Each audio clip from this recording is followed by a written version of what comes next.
أعوذ بالله من الشيطان الرجيم بسم الله الرحمن الرحيم ياسين والقرآن الحكيم إنك لمن المرسلين صدق الله مولانا العظيم ইয়াসিন সাল্লাল্লাহু আলাইহি ওয়াসাল্লাম রাসূল পাক সাল্লাল্লাহু আলাইহি ওয়াসাল্লামের অসংখ্য নাম রয়েছে। তার ভিতরে একটি নাম হচ্ছে ইয়াসিন। ইয়াসিন তাফসীরে ইবনে কাসির, তাফসীরে কুরতুবী, তাফসীরে ফি জিলালিল কোরআন, তাফসীরে তাফহিমুল কোরআন, এই সমস্ত তাফসীর গ্রন্থের ভিতরে ইয়াসিন শব্দের অর্থ এর তাফসীরে লিখেছেন ইয়া সাইয়্যিদ। ইয়াসিন শব্দের অর্থ হচ্ছে ইয়া সাইয়্যিদ, অর্থাৎ হে নেতা। সাইয়্যিদ অর্থ হচ্ছে নেতা। আল্লাহ রাব্বুল আলামিন তার হাবিবকে ইয়া সাইয়্যিদ, হে নেতা বলে সম্বোধন করছেন। সুবহানাল্লাহি বিহামদিহি। আল্লাহ রাব্বুল আলামিন তার রাসূলকে গোটা বিশ্ব জগতের ভিতরে, গোটা প্রাণী জগতের ভিতরে, আকাশ এবং জমিনের অতল তলদেশে বহুমাত্রিক জগতের ভিতরে আল্লাহ রাব্বুল আলামিন তার হাবিবকে গোটা জাহানের ভিতরে শ্রেষ্ঠ বানাচ্ছেন। সুবহানাল্লাহ। আল্লাহ রাব্বুল আলামিন তার হাবিবকে এত সম্মান দিয়েছেন। এই পৃথিবীতে যত নবী এসেছেন প্রত্যেক নবীদেরকে আল্লাহ পাক নাম ধরে ধরে ডেকেছেন। যেমন ইয়া আদম, ইয়া নূহ, ইয়া ইব্রাহিম, ইয়া ইসমাঈল, ইয়া সুলাইমান, ইয়া দাউদ, ইয়া ইব্রাহিম, ইয়া ঈসা, এভাবে করে আল্লাহ রাব্বুল আলামিন প্রত্যেক নবীদেরকে নাম ধরে ধরে ডেকেছেন। যখন নবীদেরকে আল্লাহ পাক ডাকার প্রয়োজন বোধ মনে করেছেন তখন আল্লাহ পাক নাম ধরে ধরে ডেকেছেন। আদম নবীকে যখন আল্লাহ রাব্বুল আলামিন ডেকেছেন তখন এভাবে ডাকছেন, ইয়া আদম উসকুন আনতা ওয়া যাওজুকাল জান্নাতা ফাকুলা মিনহা রাগাদান হাইসু শি'তুমা ফালা তাকরাবা হাদিহিশ শাজারা। আল্লাহ রাব্বুল আলামিন আদম আলাইহিস সালামকে ডেকেছেন, ইয়া আদম, তুমি এবং তোমার স্ত্রী জান্নাতের ভিতরে থাকো, ঘর বসবাস করতে থাকো, কিন্তু জান্নাতের ভিতরে সমস্ত নাজ নিয়ামতগুলি খাও, ফুর্তি করবে, আনন্দ করবে, কিন্তু দূরে ওই যে কি বৃক্ষ দেখা যায়, খবরদার ওই বৃক্ষর কাছে যাবে না। বৃক্ষর ফল খাওয়া দূরের কথা, বৃক্ষর ধারের কাছেও যাবে না। আদম আলাইহিস সালাম আল্লাহ পাকের ওয়ার্ডার মানতে পারেন নাই, ভুল করে সেই গাছের কাছে গিয়েছিলেন, গাছের ফলটাও খেয়েছিলেন, যার কারণে আল্লাহ পাক আদম আলাইহিস সালামকে জান্নাত থেকে বের করে দিয়েছিলেন। এভাবে করে আদম আলাইহিস সালামকে আল্লাহ পাক আদম নবীকে আদম বলে ডেকেছেন। নূহ আলাইহিস সালামকে আল্লাহ পাক এভাবে করে ডেকেছেন, ওয়ালাকাদ আরসালনা নূহান ইলা কওমিহি ফাকালা ইয়া কওমি ইবুদুল্লাহা মা লাকুম মিন ইলাহিন গায়রু। আল্লাহ রাব্বুল আলামিন যখন নূহ আলাইহিস সালামকে ডেকেছেন তখন বলেছেন, হে নূহ, ওয়ালাকাদ আরসালনা নূহান ইলা কওমিহি, আমি নূহ আলাইহিস সালামকে তার কওমের জন্য আমি আল্লাহ রাব্বুল আলামিন প্রেরণ করেছি। ফাকালা ইয়া কওমি ইবুদুল্লাহ, নূহ আলাইহিস সালাম তার জাতিকে, তার কওমকে কথা বলে দাওয়াত দিয়েছেন, হে আমার জাতি, হে আমার কওম, একমাত্র আল্লাহর গোলামি করো, তিনি ছাড়া কোনো ইলাহা নাই, মাবুদ নাই, আইন দাতা নাই, বিধান দাতা নাই। গোলামি এবং আইন মানতে হবে সেই একমাত্র আল্লাহ রাব্বুল আলামিনের। নূহ আলাইহিস সালাম তার কওমকে বলে দাওয়াত দিয়েছেন। এভাবে করে আল্লাহ রাব্বুল আলামিন প্রত্যেক নবীদেরকে নাম ধরে ধরে ডেকেছেন। কিন্তু আপনার আমার বিশ্ব নবী, এই পৃথিবীর শোষিত নির্যাতিত মানুষের বিশ্বস্ত বন্ধু বিশ্ব নবী জনাবে মুহাম্মদ রাসূলুল্লাহ সাল্লাল্লাহু আলাইহি ওয়াসাল্লামকে আল্লাহ রাব্বুল আলামিন গোটা কোরআন মাজিদের ভিতরে কোথাও আল্লাহ পাক নাম ধরে ডাকেন নাই। সুবহানাল্লাহ বললেন না? বাংলাদেশের আমি আপনাদের জ্ঞাতার্থে বলতে চাই, বাংলাদেশের একটা মহিলা, নর্তকী মহিলা, এই মহিলা গায়িকা থেকে নায়িকা হলো, এরপরে এমপি হলো। এই মহিলার নামও নিতে চাই না, এত বাজে মহিলা। এই মহিলা দৈনিক ইনকিলাব পত্রিকার সাক্ষাৎকারে বলেছিল যে আমার ভক্তবৃন্দ, আমি যখন গান গাই, গানের প্রথম লাইনটা বলি, দ্বিতীয় লাইনটা আমার বলা লাগে না, শ্রোতারা আমার পরে বলে দেয়। শ্রোতারা এত এক্সপার্ট। তো এই কথা বলে সে একটা গানও গেয়েছিল। গানের প্রথম লাইনটা, আমি গানটাও বলতে চাই না, গানের প্রথম লাইনটা বলেছিল, শ্রোতারা পরের লাইনটা বলেছিল। তো আমাদের দেশে এই নর্তকীর গান প্রথম লাইন বললে দ্বিতীয় লাইন আমরা বলতে পারি, কিন্তু আল্লাহর নামে সুবহানাল্লাহ কখন বলতে হয় এটাও আমরা জানি না। দুর্ভাগ্য এটাই। আল্লাহ রাব্বুল আলামিন এই পৃথিবীতে যত নবী প্রেরণ করেছেন, সব নবীদের সেরা নবী কে? তিনি মুহাম্মদ রাসূলুল্লাহ সাল্লাল্লাহু আলাইহি ওয়াসাল্লাম। তো গজব আসবে না কেন? গজব তো আসবে। গজবের কি দেখেছেন? গজব যখন শুরু হয় তখন ভালো মন্দ বাছাই করে না, সব একসাথে মরতে হয়। তারপরে বিচারের দিবসে আল্লাহ তাআলা মুমিনদেরকে আলাদা করে তাদেরকে জান্নাত দেন, আর কাফের বেঈমান যারা মরছে গজবে, তাদেরকে জাহান্নামের অতল তলদেশে পাঠিয়ে দেন। তবে গজব আসলে সমানভাবে সবাই মরে, কে মোমেন কে জালেম, এটা আল্লাহ তাআলা দেখেন না।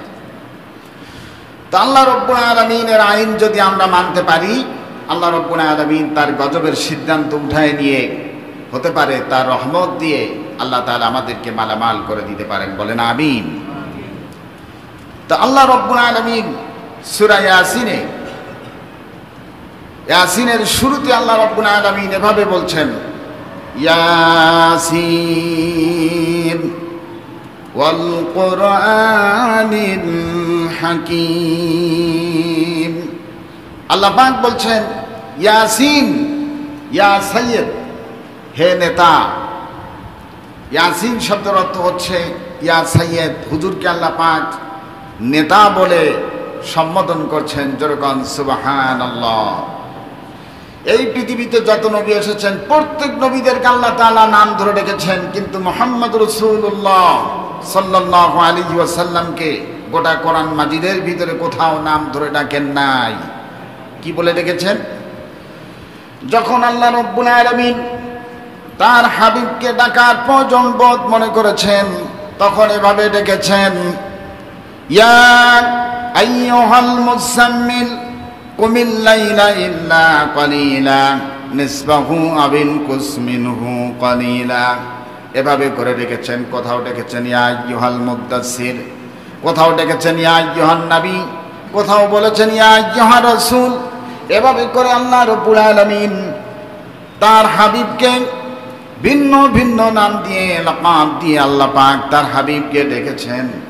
আল্লাহ রাব্বুল আলামিন সূরা ফুরকানের ভিতরে এভাবে ডেকেছেন, তাবারাকাল্লাযী নাযালাল ফুরকানা আলা আবদিহি লিয়াকুনা লিল আলামিনা নাযীরা। আব বলে দেখেছেন আল্লাহ পাক সূরা ফুরকানের ভিতরে তার রাসূলকে আলা আবদিহি, আব শব্দের অর্থ হচ্ছে বান্দা বা গোলাম বা দাস। আল্লাহ পাক তার রাসূলকে গোলাম বলে ডেকেছেন, আব বলে ডেকেছেন। একটি কথা মনে রাখবেন, নবী রাসূল এটা হচ্ছে গৌণ, আসল বিষয় হচ্ছে আমরা যে আল্লাহর গোলাম, আমরা কার গোলাম? আল্লাহর গোলাম। এটাই হচ্ছে বাস্তব, এটাই হচ্ছে মূল কথা। তা আল্লাহ পাক এখানে তার রাসূলকে আব্দ বলেছেন, গোলাম বলে পরিচয় দিয়েছেন। আল্লাহ পাক তার রাসূলকে কোথাও ডেকেছেন ইয়াসিন, কোথাও ডেকেছেন তহা বলে ডেকেছেন, কিন্তু গোটা কোরআন মাজিদের ভিতরে ইয়া মুহাম্মদ বলে আল্লাহ পাক তার রাসূলকে ডাকেন নাই। সুবহানাল্লাহ। অবশ্যই মুহাম্মদ, সবাই বলেন সাল্লাল্লাহু আলাইহি ওয়াসাল্লাম। হুজুরের নাম শোনা মাত্রই কি বলতে হবে? সবাই বলেন সাল্লাল্লাহু আলাইহি ওয়াসাল্লাম বলতে হবে। যদি কেউ না বলে কি হবে? আল্লাহর নবীজি বলেছেন, হুজুরের নাম শোনা মাত্রই কেউ যদি আমার রাসূলের শানে যদি দুরূদ শরীফ না পড়েন, যদি দুরূদ শরীফ না পড়ে, আল্লাহর হাবিব বলেছেন তার নামটা বখিলের খাতায় লেখা যাবে। কোথায় লেখা যাবে? বখিলের খাতায় লেখা যাবে। আবার হুজুরের নাম শোনা মাত্রই প্রাণ খোলে মনের অজান্তে, নিজের অজান্তে যদি কেউ বলে সাল্লাল্লাহু আলাইহি ওয়াসাল্লাম, তাহলে তার নামে, তার নামায় আমলে আল্লাহ রাব্বুল আলামিন 10টি রহমত লিখে দিবে, 10টি গুনাহ মাফ করে দিবেন। আল্লাহ রাব্বুল আলামিন তার মর্যাদার স্তরকে আরো বৃদ্ধি করে দিবে। তাহলে হুজুরের শানে দুরূদ শরীফ পড়ার প্রয়োজন আছে কি নাই? যদি বলেন আছে কি নাই? হুজুরের শানে দুরূদ ও সালাম পাঠ করার প্রয়োজন আছে।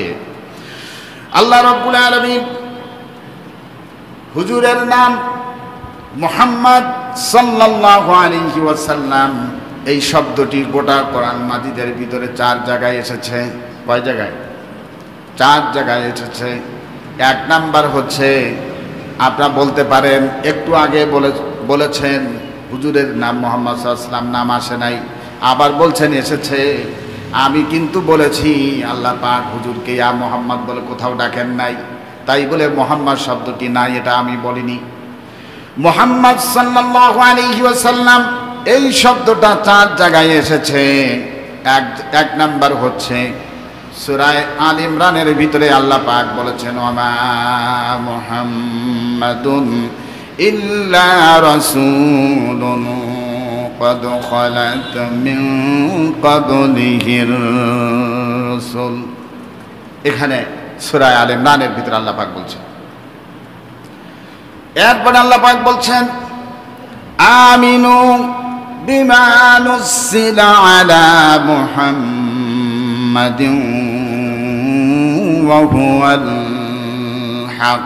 2 নাম্বার মুহাম্মদ শব্দটি এসেছে সূরা আনামের ভিতরে।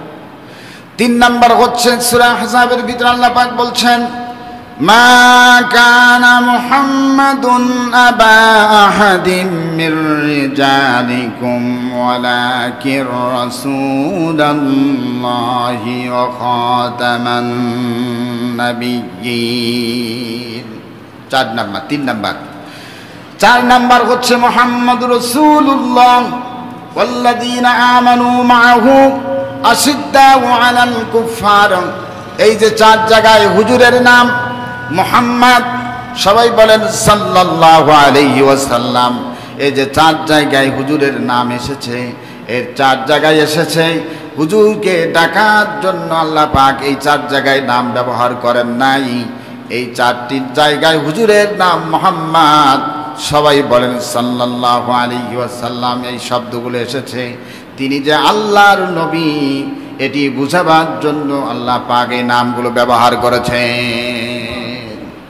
তিনি যে আল্লাহর নবী গোটা বিশ্ববাসীকে বোঝানোর জন্য এই নামগুলি নিয়েছেন। সুবহানাল্লাহি ওয়া বিহামদিহি। হুজুরের মর্যাদা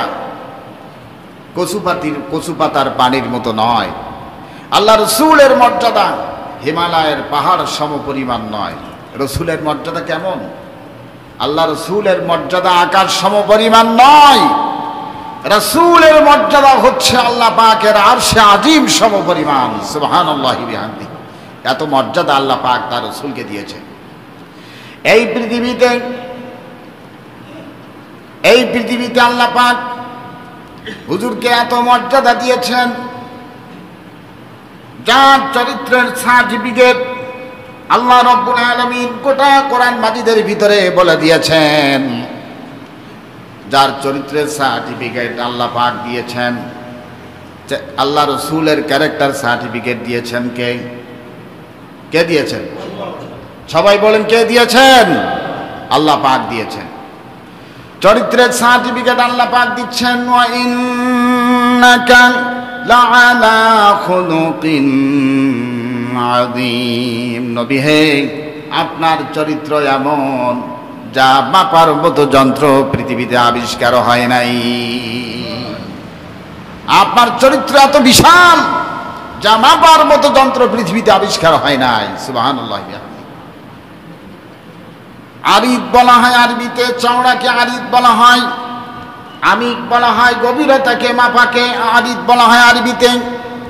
আল্লাহ রাব্বুল আলামিন তার রাসূলের চরিত্রের সম্পর্কে বলছেন, ওয়া ইন্নাকা লাআলা খুলুকিন আযীম।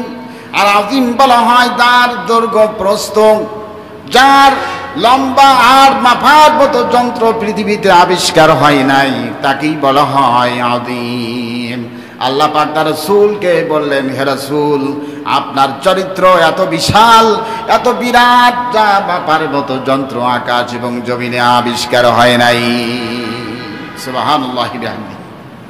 ও মিয়া, আপনার আমার চরিত্রের সার্টিফিকেট দেয় কারা? দেয় মেম্বার, দেয় পৌরসভার মেয়র, দেয় কমিশনার, দেয় ডিসি, এসপি, মন্ত্রী। যারা আপনার আমার চরিত্রের সার্টিফিকেট দেয়, তাদের কি চরিত্রের কোনো বালাই আছে? জোরে বলেন, আছে? চরিত্রের বালাই নাই। মেম্বাররা যারা দেয়, চেয়ারম্যান যারা দেয়, পৌরসভার মেয়র যারা দেয়, তারা কি বলতে পারবে বুকে হাত দিয়ে জীবনে কোনো মেয়ে লোকের গায়ে স্পর্শ করেনি? বলতে পারবে না। কিন্তু তারাই আপনার আমার চরিত্রের সার্টিফিকেট দেন। আর রাসূলের চরিত্রের সার্টিফিকেট দিচ্ছেন কে? জোরে বলেন, কে দিচ্ছেন? আল্লাহ রাব্বুল আলামিন। হুজুরের চরিত্রের সার্টিফিকেট দিচ্ছেন আল্লাহ রাব্বুল আলামিন। শুধু তাই নয়, কোন মানুষ সম্পর্কে তার সর্বপ্রথম চরিত্রের সার্টিফিকেট দিতে পারে তার স্ত্রী। সর্বপ্রথম কে দেয়? আগে দেয় স্ত্রী, তারপরে চরিত্রের সার্টিফিকেট দেয় তার বন্ধু, তারপরে চরিত্রের সার্টিফিকেট দেয় এলাকার মানুষজন, চাকর বাকর তার চরিত্রের সার্টিফিকেট দেন। কিন্তু আল্লাহ রাসূলের চরিত্রের সার্টিফিকেট দিচ্ছেন সর্বপ্রথম তার স্ত্রী। কেমন করে দেখুন। আল্লাহর নবীজি যখন নবুয়ত পেলেন, নবুয়ত পাওয়ার পরে হযরতে মা খাদিজাতুল কুবরা রাদিয়াল্লাহু তাআলা আনহার কাছে যখন যে বলছেন, ইয়া খাদিজা, আমি ভয় পেয়েছি, আমাকে কম্বল দিয়ে আবৃত করে রাখো। আমি আল্লাহ পাক আমাকে নবুয়ত দিয়েছেন, আমি আল্লাহ পাকের নবী, আর আমার উপরে ওহী নাজিল হয়েছে, তুমি আমার প্রতি ঈমান আনো আর আল্লাহ রাব্বুল আলামিনের প্রতি ঈমান আনো। এ কথা মা খাদিজাতুল কুবরা রাদিয়াল্লাহু তাআলা আনহার কাছে যখন হুজুর বললেন, বলার সাথে সাথে মা খাদিজাতুল কুবরা বললেন, ইয়া আবাল কাসেম। হুজুরকে মা খাদিজা বলতেন, ইয়া আবাল কাসেম বলে ডাকতেন, মানে কাসেমের পিতা। আল্লাহর হাবিবকে বললেন, ইয়া আবাল কাসেম, হে কাসেমের পিতা, আপনার সাথে আমি থেকে যা দেখেছি, আপনার বয়স যখন 25, আমার বয়স তখন 40, আর আপনি 25 বছর বয়সে আমাকে বিয়ে করেছেন, আমার বয়স তখন 40 ছিল। আমার বয়স যখন, আপনার বয়স যখন 40 হয়েছে, আমার বয়স তখন 55 ইয়ার্স ওল্ড। কত বছর? 55 বছর।